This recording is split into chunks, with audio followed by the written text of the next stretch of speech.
This is IAQ Radio, Indoor Air Quality Radio, the voice of the indoor air quality industry, with your hosts, Radio Joe Hughes and the Z-Man, Cliff Zlotnick. And now, Radio Joe Hughes.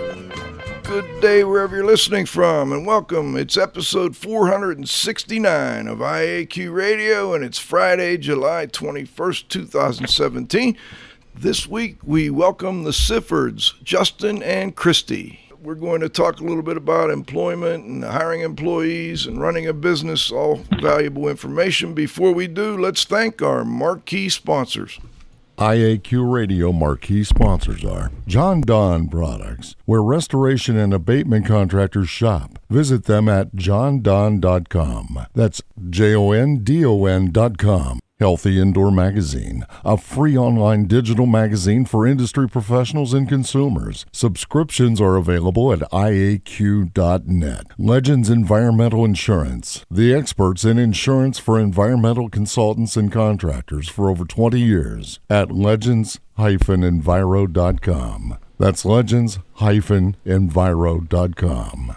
Please be sure to thank our sponsors for their support of IAQ Radio when you inquire about their services or products. And last but not least, please visit the IAQ Training Institute website for the most current dates for the training you trust at IAQtraining.com. We'll be out in the Kansas City area in August. And don't forget, we also have continuing education credits available for the show. Just email me at joe.hughes@iaqtraining.com. We'll get you out a quiz, and you can get a continuing education credit. All right, let's turn it over to the Z-Man for today's IAQ Radio trivia question. And now you can win a cool prize. It's time for the IAQ Radio trivia question. Be the first to correctly answer. Simply email your answer to czlotnick@cs.com. Or if listening live, just text your answer from your computer. And now, here's the Z-Man with this week's IAQ Radio trivia question. Submitting your answer is easy. Either email it to czlotnick@cs.com, or if you're listening to the show live, you can text in the answer by your computer. I'm sorry to report there was no correct answer to our last trivia question, which was to identify the common thread running between these three incidents: the 1989 Exxon Valdez oil spill, the Challenger space shuttle disaster, and the Chernobyl nuclear accident. The answer was all three have been attributed to human errors in which sleep deprivation played a role. Now for today's trivia question. The IQ trivia question for today, Friday, July 21, 2017, has been sponsored by Ideas, the solution chemistry company creating unique solutions to odor removal, surface cleaning, and decontamination problems. Now for today's IQ Radio trivia question. Who is acknowledged as the father of human resource management? Back to you, Joe. All right. Thank you, Cliff. This week, we welcome the Siffords, Justin and Kristy. Kristy was the founder of the company Wylander. After years in the flooring industry and including experience and a track record in finding and placing top talent for both the flooring and restoration positions, she was a highly successful matchmaker in the business. She started working in her family-owned flooring store in college and grew to develop a flooring company, which was part of a large disaster restoration and carpet cleaning company in the Dallas-Fort Worth area. In addition to recruiting, she has worked with many clients in the flooring industry on process improvement and handling remote accounting for flooring companies. Sifford worked in the flooring industry for 20 years and as a restoration industry for over a decade. Having owned flooring companies in the past, he has a unique perspective that allows him to appreciate the struggles his clients have in owning a business, employing, and keeping top talent. He previously worked as the vice president of operations for a firm that offered consulting and recruiting services to the flooring and restoration industries. He worked with a wide range of companies, from companies as small as $500,000 a year up to those whose volume exceeded $20 million. He was able to successfully streamline processes for other companies, identify key performance indicators, and was the chief architect in the growth of their company. We welcome you today to IAQ Radio. Let's talk a little bit about what tell me a little more about the company. It's called Wylander, I believe, and what do you do? What kind of services do you provide?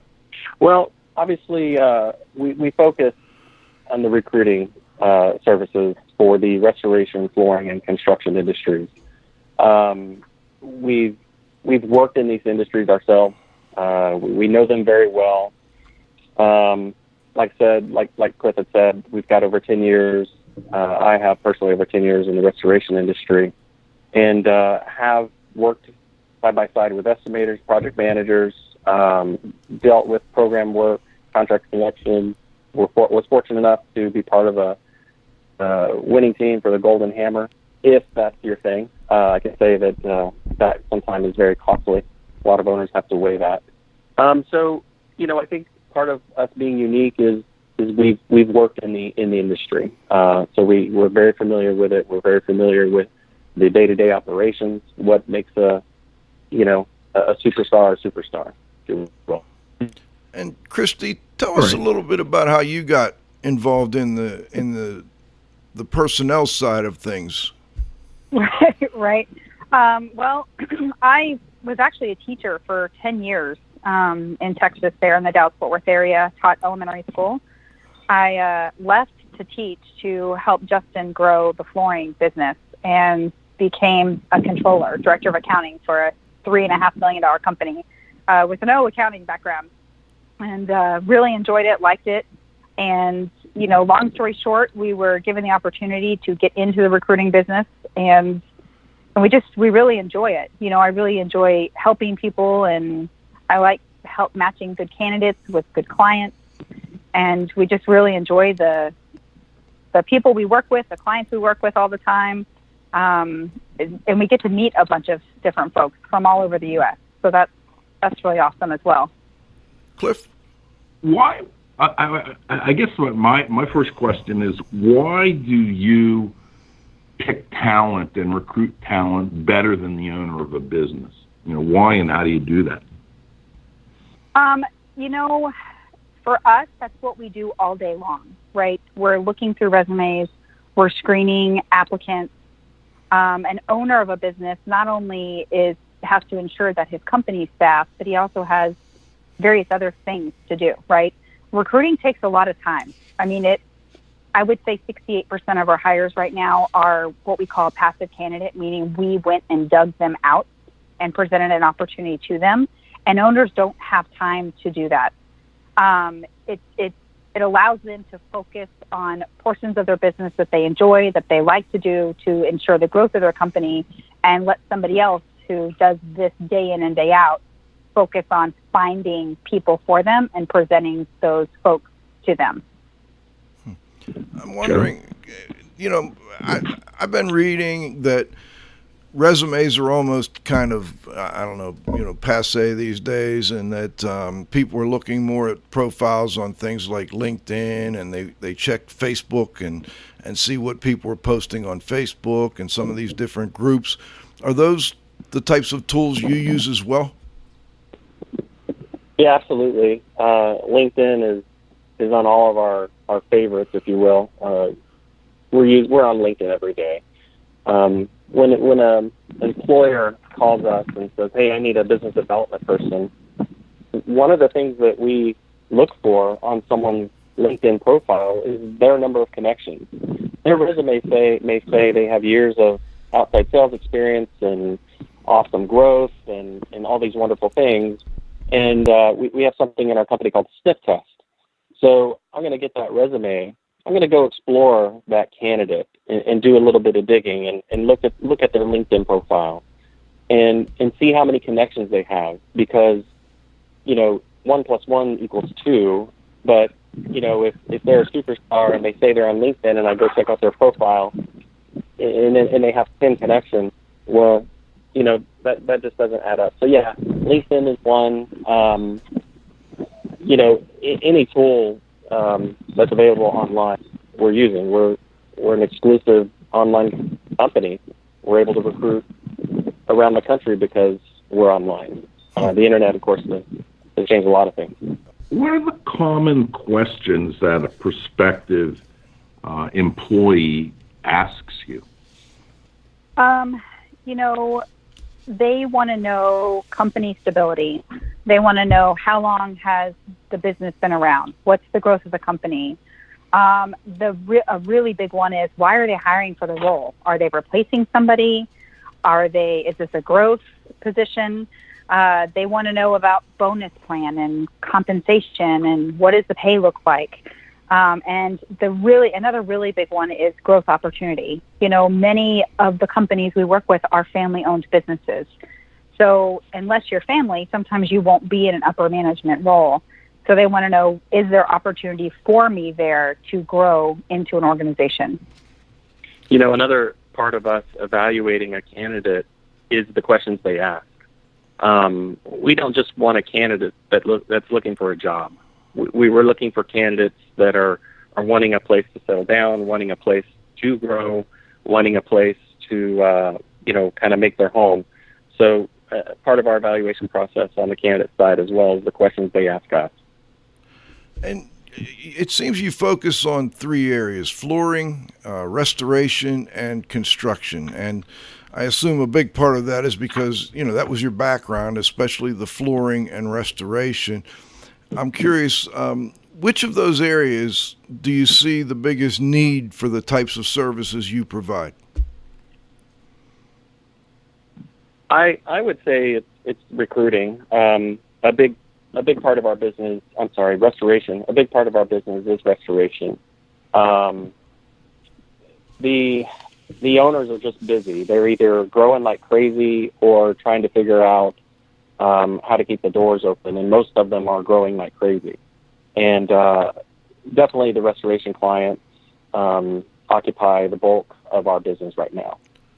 Do you see any regional needs or wants? Or are there certain regions of the country that appear to be doing better than others, or is it kind of all over the board?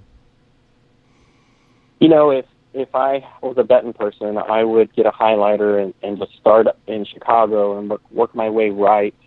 I would stay below Boston, include Boston to stay below, and then stay along the coast and just go all around. I would end in Texas and jump over, pick up in Phoenix, and work my way up to California all the way to Seattle.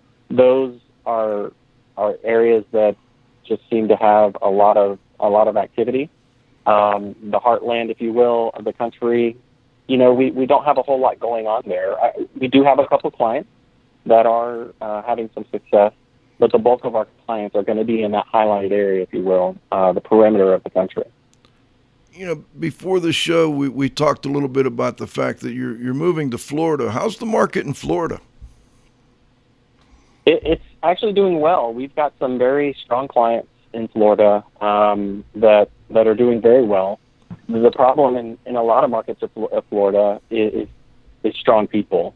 Everyone wants, the blue sky candidate, the one who's going to walk in on day one with 5 years of Xactimate, 5 years of construction or more experience, and 5 years or more of restoration experience. We're not finding those, especially in today's market where unemployment is so low. Like Kristy mentioned earlier, over 60% of the candidates we're finding or hiring, getting placed, we're going out and finding. So you don't see a lot of skilled folks in the market just looking for work unless they're unhappy in their role for some reason. But yeah, I would say that Florida is doing well. And I'm curious. What are some of the questions that the owners, that your clients actually ask you? They want to know, the big one is, you live in Virginia, how can you recruit for me in California, right? That's kind of that's a big one for sure. They want to know about compensation. That's a big question. You write offers every day. You see what people are paying. What does the compensation look like? What does that look like for me? Am I going to get somebody for X amount of dollars, or am I kind of kidding myself? They want to know our fee structure. How do we get paid to help them?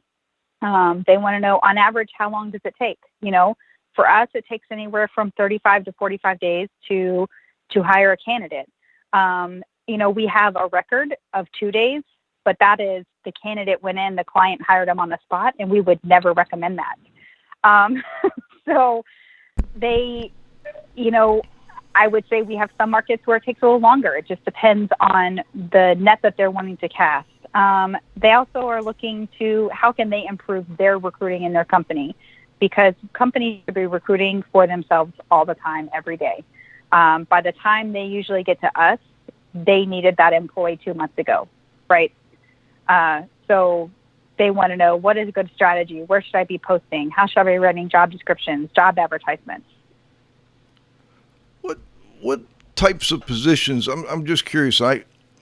Does anybody ask you to recruit technicians for them, or are these all going to be like project manager, estimator, etc.?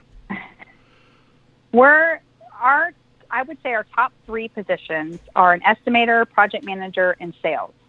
But we have recruited anywhere from the technician level up to a CFO for a $100 million company. So technicians are tough. They're one of the hardest to find. They usually don't have resumes. It's hard for them to pay a fee for a $12 an hour employee. But, a lot of times when they come to us and they're looking for general laborers, we'll help them place an advertisement out there. This is what you should do. This is where you should place it. Let me know how it goes. And sometimes they just get to a point where they're like, I don't want to do it. I just want you to do it. Get me some good people, But with technicians, we try to help them first. Tell me what you're doing to recruit. Let's try that route. And then usually when we are engaged in recruiting technicians, it's for a certified person, somebody who has those certifications, who's been in the industry for a while. And those technician positions are very difficult. The owners aren't just competing with other restoration companies anymore. They're competing with Home Depot, Lowe's, Best Buy, Costco. If you think about it, depending on where you are in the country, you're going to pay your technician, say, $12.50 an hour to $17 an hour, maybe up to $22.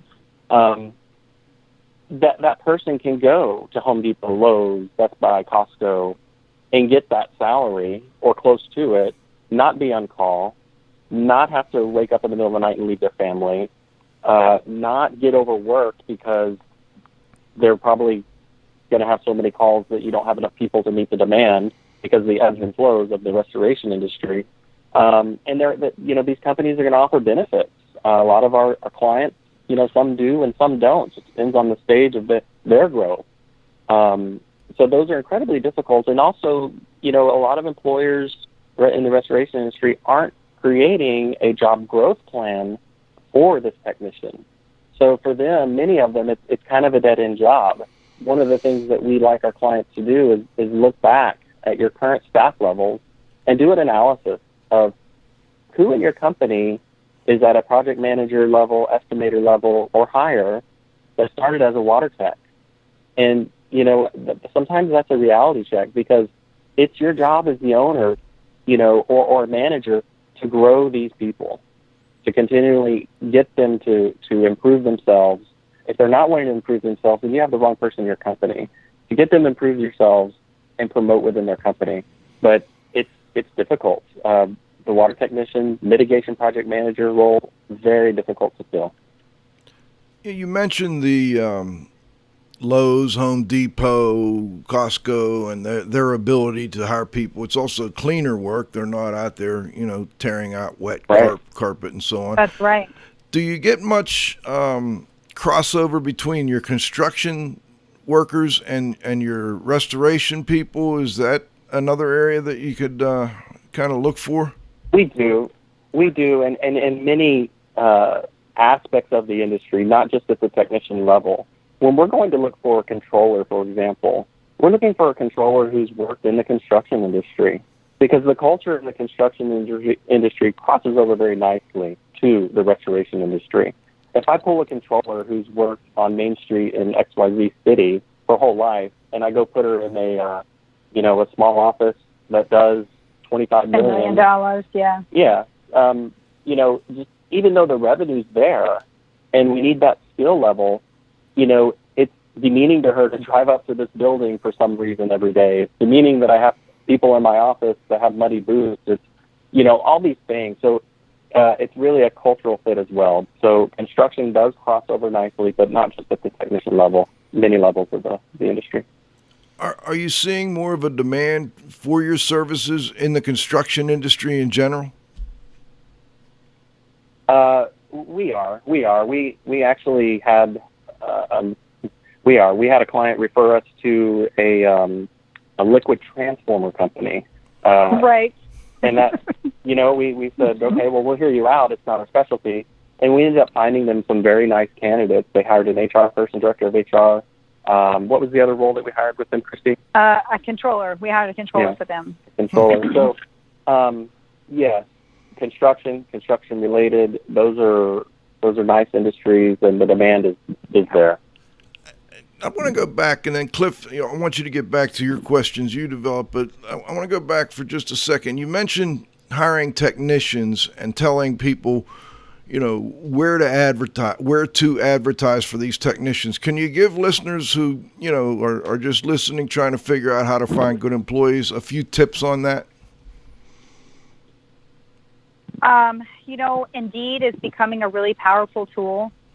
Career Builder is more your educated folks, looking for controller type roles. Monster can be effective.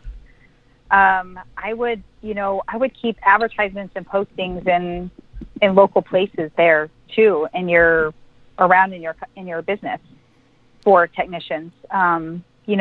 Colleges and just community colleges. Because, you're looking for somebody in that younger range, early 20s. They have a great work ethic. They want to learn something, and they want to grow with. They want to create a career. And this is a really good industry to be in if you like it and you have the drive. No matter how good or bad the economy is going to be, we have to have restoration companies. You're going to have hurricanes and floods and fires and all of that. If I could reiterate, as far as tips for the owner, first of all, have a strategy. Be strategic in your hiring process. So that goes to the ad you created, to how you want them to respond. Just think through each step of the process. And if you don't have something in place currently, get something in place so you're not caught off guard. So you look like the ultimate professional when you do have a good candidate call you or walk in your door. But, SEO, we all know what that term means, and someone's resume and someone's job posting has a lot to do with SEO. So you've got to use keywords in your job postings so that your candidates will be able to find your ad, because when you're a individual posting a job, you're competing with thousands of other people, not just in the restoration industry, thousands of other employers posting their jobs. And so you want to make sure that you're using great keywords like Xactimate, things like that, that are industry specific, that are going to pop up when your candidates are searching for you. And let me just get a clarification. Kristy, the first one you mentioned, I thought I heard Indeed. I'm not familiar with that. It's a posting, a job career platform that you can use. You can post candidates can post their resumes through there as a candidate. Employers can post job advertisements on there as well. But it seems to be growing. It's become a good tool for some of these roles, for sure. How do you spell that? I would look at any avenue that you possibly can to look for people. So that's like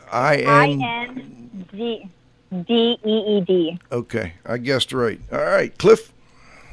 Yeah. When I went through the website in terms of preparing for the interview, one of the things that really moved me was a testimonial that you had from an employee that you placed about not trying to make that person fit into a position that wasn't for them. And I just wondered if you could comment on it. Yeah, we are big believers in the right person for the right seat. Many times employers are frustrated with their employees, and I would say most of the time it's because they're not in the right position. We never force a hire on a client. We want to make good hires all the time so we have customers for life. It's important for us to understand the client's needs and what they're looking for. And it's also important for us to listen to the candidate. What do you like to do? What are your strengths? What are your weaknesses? To really find out, is that going to be a good fit for that person? A perfect example is somebody who's only maybe done inside sales and they say they want to be on the road all the time. It probably isn't going to be a best fit for them being outside sales. There's a different love for that type of work, So for us, it's just important that we help our clients find that right person for the right seat, and also the candidates we talk to. We place them in the right seats because we have to have good candidates for our good clients, right? And if we're forcing hires and we're talking candidates into taking jobs, it will backfire, and then we'll be replacing that person. How long does the typical person, well, let's put it this way. If you hire someone and they leave within a month, how does that come back on you, if at all? I mean, do you have to go out and try and help them find someone else at a reduced price? Right. So we offer a 60-day guarantee. So if that person is terminated from the company, we'll replace them at no additional cost. Do we never have replacements? Of course we have some. We don't have a crystal ball. We can't see in the future. But I would say, Justin and I were talking about this yesterday. One of the big weaknesses we see where it goes wrong with some clients is onboarding, right?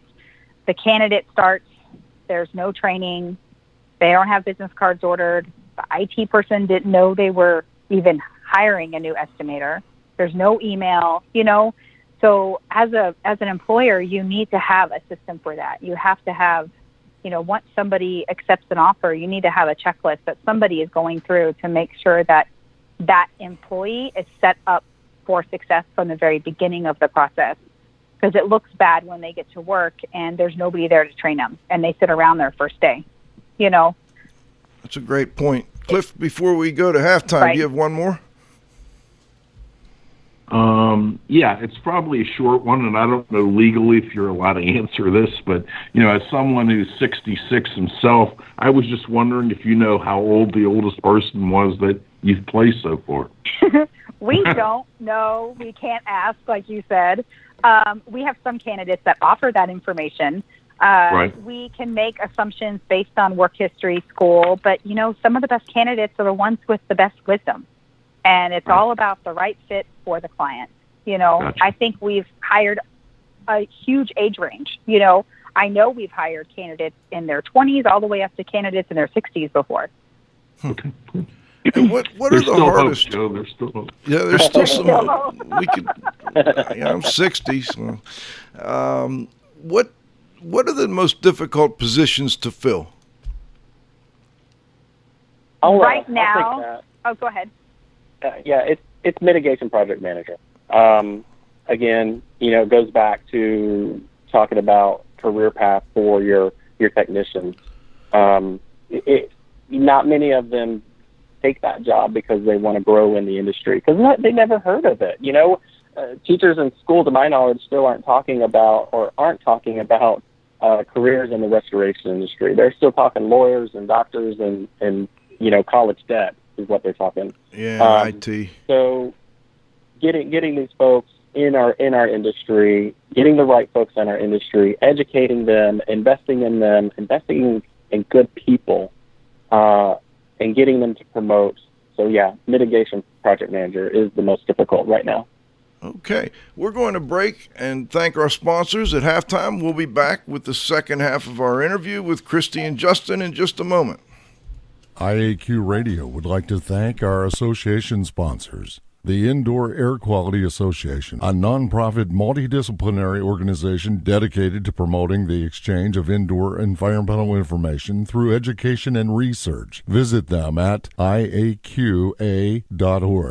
Particles Plus, engineers and manufacturers, feature rich particle counters, air quality monitoring, instrumentation, and vacuum pump technology. ParticlesPlus.com. Count on us. Gray Wolf Sensing Solutions, who use advanced sensor software technology and embedded computers to provide superior environmental test instrumentation. Visit them, wolfsense.com. IAQ marquee sponsors are John Don Products, where restoration and abatement contractors shop. Visit them at johndon.com. That's JONDON.com. Healthy Indoor Magazine, a free online digital magazine for industry professionals and consumers. Subscriptions are available at IAQ.net. Legends Environmental Insurance, the experts in insurance for environmental consultants and contractors for over 20 years at legends-enviro.com. That's legends-enviro.com. Okay, we're back. Second half of our interview. We've got Justin and Kristy Wylander on the line here. And Cliff, I'm going to turn it back to you. Thanks, Joe. Every company has a different culture that's based upon the owner, and not all business owners are nice or good people. How do you match the candidate to the existing business culture, and how do you know what the existing business culture is? You know, after we bring on a client, we do what we call an intake call. So it's a 30 or 45-minute intake call, and we ask them about their culture, their priorities. We listen to how they respond. You know, are they talking more about money and their bottom line, or are they talking more about the volunteering that their company does? You know, we work really hard to match the caliber of candidate to a caliber of clients. You know, we're fortunate enough where we work with really awesome clients. There's been some that have not been super awesome, but we get through it, you know, and we all learn something from each other. How much can you learn about a company's culture by looking online and at their website and maybe the owner's LinkedIn profile or Facebook or something like that? Do you do that as well? Yes. We check their website. We check LinkedIn for the hiring managers that we're talking to. Instagram is really powerful. Facebook and Instagram, you really get an idea of the culture of the company, especially if they use those things, because they're updating things that they're doing in their community and just the type of people they have working for them, how involved they are. So absolutely, yes. What, with respect to background checks, I'm not sure how comprehensive they are. You can fill us in on that. I assume nowadays it's pretty easy to get fairly comprehensive. But do you also do a background check on the owner that's employing you? That's maybe you don't want to tell us, but you know, I'm just curious. It seems like that would be another way. Next question, please. Okay, Cliff, it's all you. No, honestly, it's a small, big business. A lot of our clients come to us by referrals, and so if we have concern, which oftentimes we don't, but if we do have concern, you know, we'll pick up the phone and say, hey, you referred this person over to us. Tell us a little bit about them. You know, sometimes folks get desperate and then they involve a recruiter. Sometimes they're back against the wall, and you're probably not going to experience the best that individual has to offer at that time. And we take that into consideration. One of the things that we do is DISC personality. I'm a certified DISC consultant now, and I've been doing this for about 6 years. And I am typically able to identify someone's personality based on conversation or handshake. Obviously, if I'm meeting them on the phone, I'm not able to shake their hand. But, you know, understanding those 4 types of personalities, you understand what makes people tick. We as a company implement DISC into our everyday culture. So not only to identify the right candidate for the client, but also speak on the client's terms. Are we perfect? No. But when I've got a D personality, which is your dominant, your driver, your doer, he's like, "Get me candidate, get me now. I'm tired of waiting." And that's our response. "Hey, I've got you a candidate. Here's the qualifications you're looking for. This is what they're meeting. Let me know your thoughts. I'm going to send them in Tuesday for an interview." You get the opposite end of the spectrum. A conservative, a C personality, cautious. If I set up an interview for them, they're going to be mad. They're going to be, "Well, I haven't even had a chance to review this person and check their thumbprints and blood type and all these other things." So, our ability, because our ability to read our client, I think is greatly increased compared to a lot of folks because of our understanding of personalities. I really believe that. All right, Justin, you hit the D and the C, so it's DISC. What's the I and the S? So your I is your inspiring person. My mom is a very high I personality. The downside to an I personality is illogical. For example, my mom was recently in South Texas. She was touring the beach with a friend, and there was a boat at a marina that had sunk. And she said, "Oh, look, I can buy that 1978 boat that's half sunk and fix it up." Now, my mom is 66 years old. She's single, and she's handy, but not that handy. So, that's kind of an illogical statement, if you will. So those are your I's. Liberace. Think Liberace. Very, very glam. Your S are your super soft, supportive, sweet people. You notice the tone change in my voice because they talk that way. Think of Mr. Rogers for an S. Now, an owner can be all of these personalities. Typically, we're seeing D's and C's, right? But they can be any of these personalities. And so, that's our job. Understand that personality as soon as we can. Okay. Now, how does the fee structure work in this industry? If we were looking to hire someone, had maybe a restoration company, and we needed a good project manager, which I think you said the mitigation project manager, the toughest to find. What could we expect that to cost us? We charge a flat fee per hire. We collect a portion of that upon signing of a service agreement to get started. Majority of recruiting companies will charge a percentage of salary, anywhere from 15 to 25%. So if you're looking to hire a $50,000 project manager and you were to, hire a typical headhunter recruiting company, you would pay, anywhere from $10,000, $15,000 for that person. Our fee is half that, and it includes all of it, everything: the job description, the intake call, sourcing and screening the applicants, background checks, reference checks, DISC personality assessment. We write and negotiate the offer for them. So there's no extra little add-on here and there if you want to do a background check or a DISC. It's all included in that flat fee. And if I'm a business owner and I feel like I want to do this myself, it sounds to me like one of the key things that you are both, hitting on pretty regularly is you have to have processes in place. You have to have a way for people to progress in the company, all basically standard operating procedures. You got to have these procedures in place. Is there any book or reference of some kind for where people can learn more about having the right processes in place? Because even if they're going to hire you, it's still going to be better if they have those processes in place before they do. So I like and love our PDR, if you will, our physician's desk reference that we keep on our desk, is a book by Michael Gerber called The E-Myth. And that book is about systems and processes in your business. 500-foot view.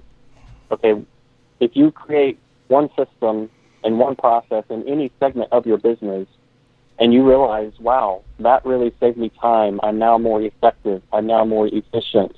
So that means I'm going to make more money. And I didn't have to necessarily increase in overhead to do that. You'll do the next thing in your business, and the next thing, and the next thing. As far as a book specifically related to hiring, don't know of one. But you know your business.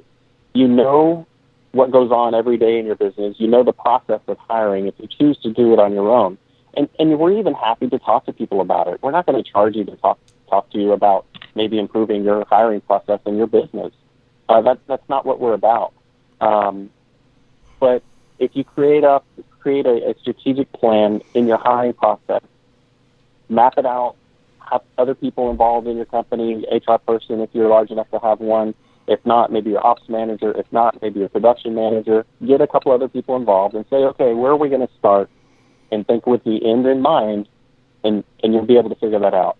And like I said, we're happy to get on the phone with owners and consult with them a little bit, if you will, on how to improve their process. And with respect to companies that want to hire a group like yours to help them with this process, what do you recommend? What kind of questions should they ask that company they're looking to hire? Kristy, you want to take that? No, go ahead. Okay, so one of the things that I feel a company should ask is tell me why you are good at what you do. Tell me what you know about my industry. Tell me how many people on average you hire per month or per year in my industry. In your opinion, what is a good estimator? In your opinion, what is a good project manager? What is your ideal client? Because if we have a range of $1 million a year in revenue for a client all the way up to 100, there's kind of a sweet spot for us. Not all of our clients are 100 million. Not all of them are doing $1 million. So if someone to ask me that question, we're going to say, our sweet spot's between 5 and 25 million. That's the bulk of our clients. So I think those questions would be fair to ask.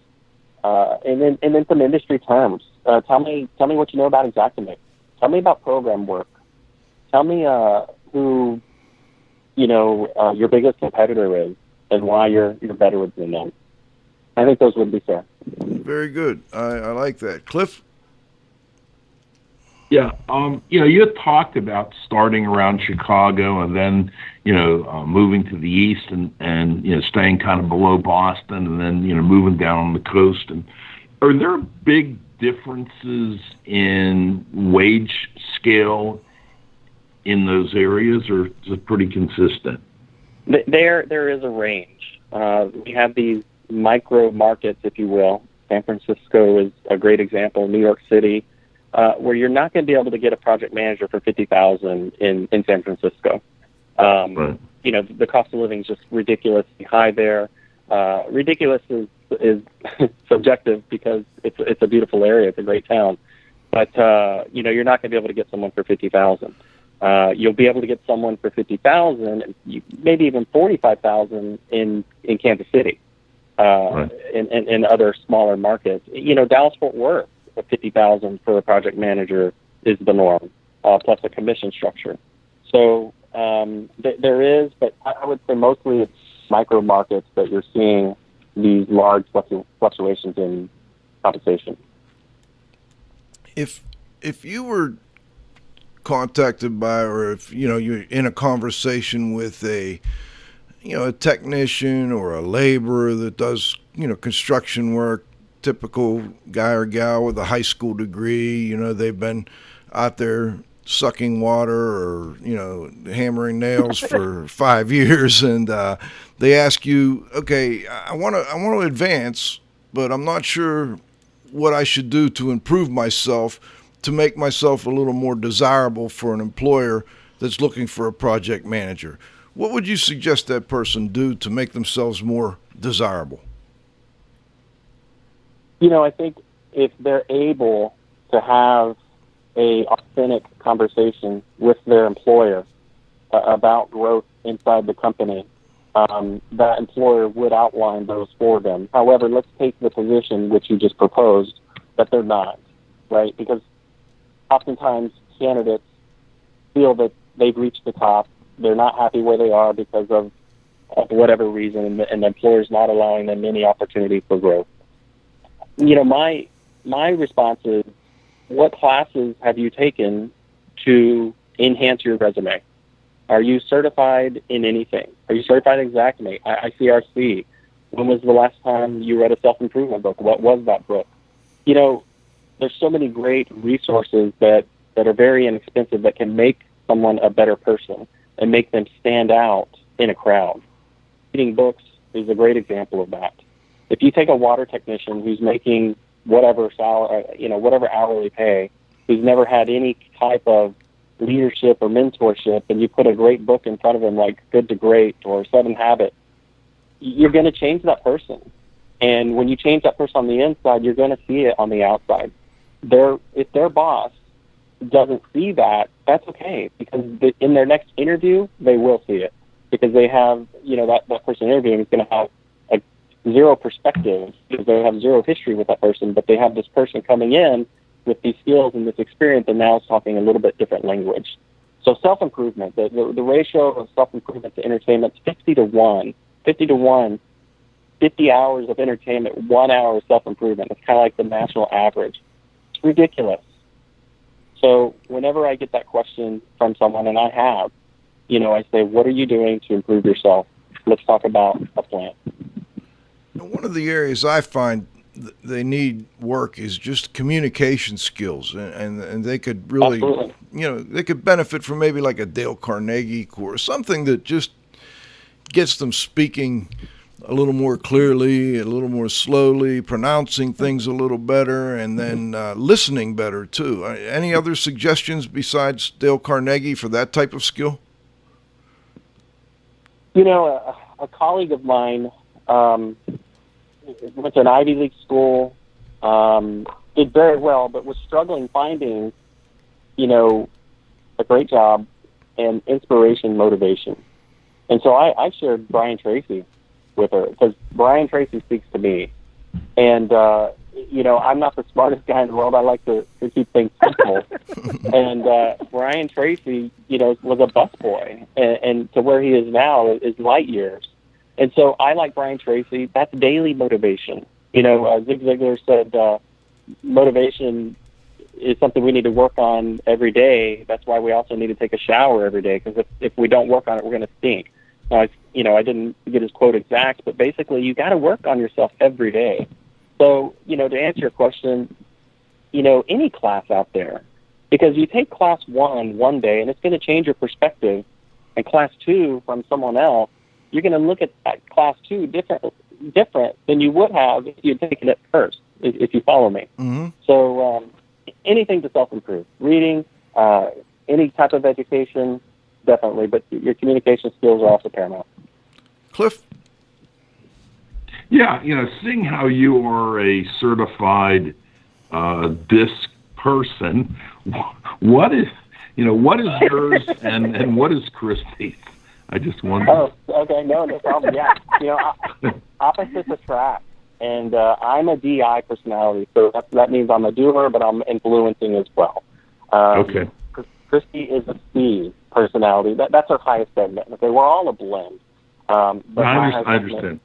Right. So she's a CS.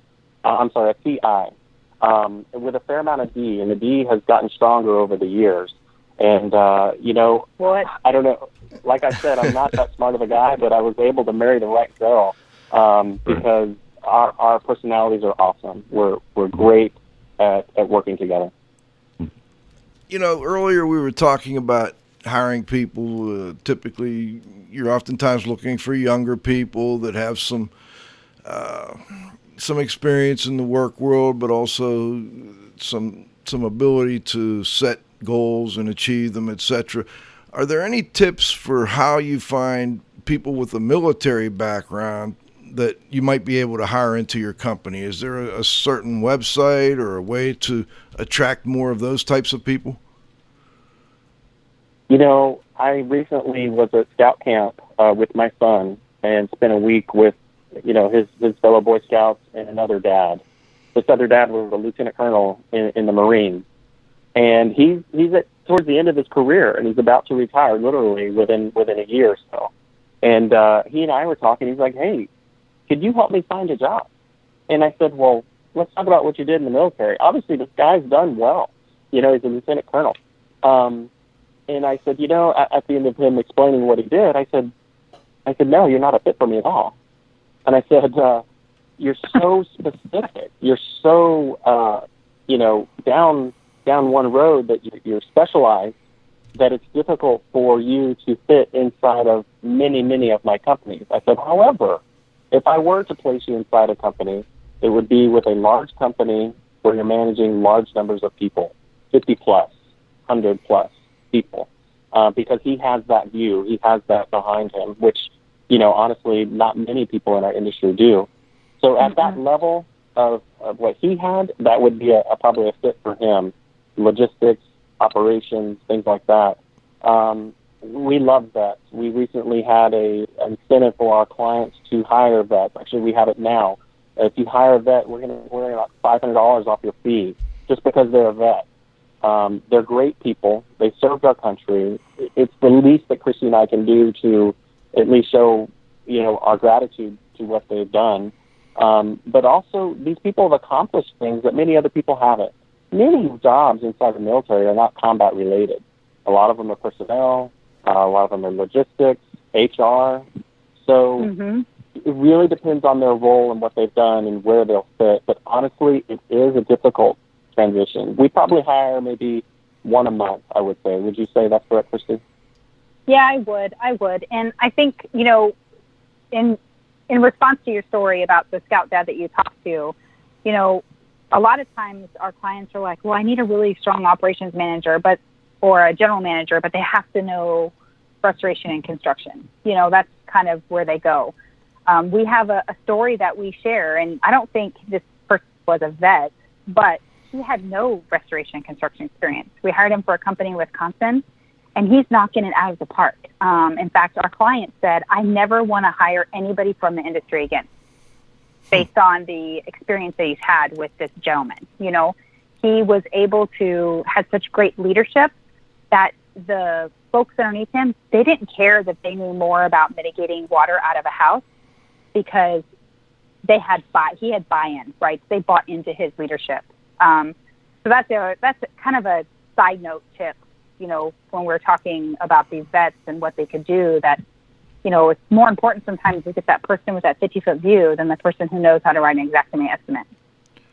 Is there a program like through the military or recruiting offices? Where do you find these guys? Oftentimes they are applying to positions that we have online. When we are searching, they're not going to have the keywords in their resume that we're typically searching for, right? So oftentimes it's candidates that are applying to a position that we have online. I see. Cliff, let me turn it over to you. Yeah, it just seems that your approach to doing this seems, dramatically different than the rest of the recruiting industry. And I find it interesting, and it's kind of why I can see why you're successful. Are you looking to branch out into other industries to increase, the opportunities for yourselves, or you just kind of want to stick to your knitting? We're really good at the industries we're in. It is easy for us to cross over to some industries. We could recruit, if there was a large organization of painters, we could hire estimators and project managers for painting companies, because there's a segment of construction that's called painting. Right. So our focus really is rooted in these industries. We do from time to time get pulled out a little bit, and like the liquid transformer folks in Waco, who've also referred us to other multinational large companies asking us to work with them. But we want to stay focused, because like the little Dutch boy, you only have so many fingers where you can stop water coming out of the dam. So I think, because we've owned other businesses in the past, we'll always have that perspective and ability to keep a 500-foot view and say, okay, we're not able to take care of our restoration clients because of this. We need to stop that. So, I think it's difficult to say we won't branch out, but right now we're pretty streamlined focused. Mm-hmm. All right, we've got a little less than 5 minutes. Let's go to the roundup. Move 'em on, hit 'em up, move 'em on, hit 'em up, rawhide. Cut 'em on, ride 'em in, out, pride I'm in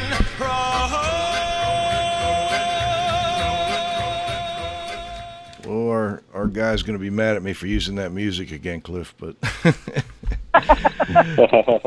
we'll get by one more time. It's a good one. All right, let's finish this up. I have one more question, and then we always like to give you the last word. I'm always looking at if you've got someone that's trying to improve themselves and they want to be in the restoration or construction industry, and they're looking at maybe going back to school for a little bit, maybe get an associate degree or go to a trade school or something like that. Any recommendations for how they would, what direction they should take to advance themselves in this industry? I would say, go ahead, Kristy, go ahead. And Justin, chime in here. We ask that question of our clients all the time. What are you looking for in terms of minimum education? And we get high school as the response, 80% of the time. Candidates that are looking for a controller role, CFO, HR role, they're going to be our degreed individuals. We do have some great project managers that have 4-year degrees in construction management. Knowing the clients that we talk to, I think their experience and hands-on experience is more of what that client is looking for than, they've been going to night school getting their construction management degree. Does that make sense? Sure. Justin, you have anything to add to that? No, I think you're spot on. We have engineers oftentimes apply for project manager roles. It's not a fit at all. The engineer brain is so different than the project manager brain. So that education that he has, really won't help him at all. Now, I'm sure there's some idiosyncrasies, some instances where that scenario did work, but, again, I'm talking for the most part, for the most part. So, I don't know of a specific class that someone could take, but I do know that when someone decides to improve themselves, that opens many doors for them because they decided they're going to improve themselves. And they're able to figure that out. And they may soon figure out that, hey, this isn't the industry for me, or they may find themselves in our industry from some other industry. Yeah, it seems like even just a good liberal arts background where you're learning a little science, a little math, a little history, that's desirable to just about any employer, I would think. Right. Well, and college is a good experience. It does teach you better writing skills, communication skills. There's definitely some things to be gained. It's hard for me to say, we want them to have that degree to have this project manager and estimator position. Yep. It really just really depends on the company, the candidate, and their goals. Cliff, any final thoughts, questions? Yeah, just one. Are you doing any recruiting at the collegiate level at places like Purdue that are involved in construction and actually teach construction project management and that sort of stuff? So we have done that in the past, and unfortunately we didn't have much success. The success failure was at the college level, at that level, meaning they weren't pimping out the jobs. But also the candidates that we would get were very, very, very green. They had a lot of education behind them, but no real life experience. And our clients, many of the clients, are not willing to take that risk in hiring somebody who's never driven a nail with a 16 penny nail with an east wing hammer versus the guy who sat behind the desk and made all A's. Again, back to that engineer scenario, it's a different brain. It really is. So all of our clients, many of our clients are wanting that field experience more than they are wanting the 4-year degree. And before we go, is there anything either of you or both of you would like to add? Kristy? We really like to look at ourselves as a partnership with our clients. We're an extension of their HR department. We also like to always tell our clients that they should be recruiting all the time for your company, whether you're hiring or not. You know, I had a company just recently decide to pause a position because they were going to move someone internally, and we had a couple really good candidates to them. And I said, you should still really talk to them, because in a month from now, you might need that role. And it's a tough role to fill. The one that we're looking was that mitigation PM role. So, you know, just always be recruiting. Always have, you know, your ear to the ground, talking to people who are looking for opportunities. And Justin? And I'd like to just, say, reiterate the partnership. You know, as an owner now, and being an owner in the past, being in that seat where I might use a recruiter, you know, fear is there because I'm spending money, and I want to see an ROI on anything I do. But if you treat your recruiter like every other vendor, your marketer or your sign guy, you probably won't get the results that you potentially would if you were to have an authentic conversation with your recruiter. Talk about your struggles. Talk about what you're great at, and let us get to know you better. We're going to be able to present you the right candidates for your company. But also, we've got, you know, we're working with over 100 clients currently, and we have a lot of knowledge that we can share with you, not specifically about that company, but we can say, well, let me tell you how other companies are doing some compensation plans, or let me tell you how other companies are handling an issue with this type of employee. So, partnership is key, and that's how we look at it with our clients, more of a partnership than a customer. Well, thank you for that, and thanks for joining us today. It's been a real pleasure speaking with both of you, and I look forward to seeing you at a future conference or event. Yeah, we really enjoyed it as well. It was a lot of fun. Great. All right. Thank you for having us. Thank you. And this is Radio Joe Hughes saying thanks to Kristy and Justin Wylander, and of course my co-host, the Z-Man, Cliff Zlotnick. Another great show, Cliff. At the controls, John, you got to have faith. Most importantly, our growing group of loyal listeners, please come back next Friday at noon for the next broadcast of IAQ Radio. For IAQ Radio, I'm Spike Reel saying thanks for listening.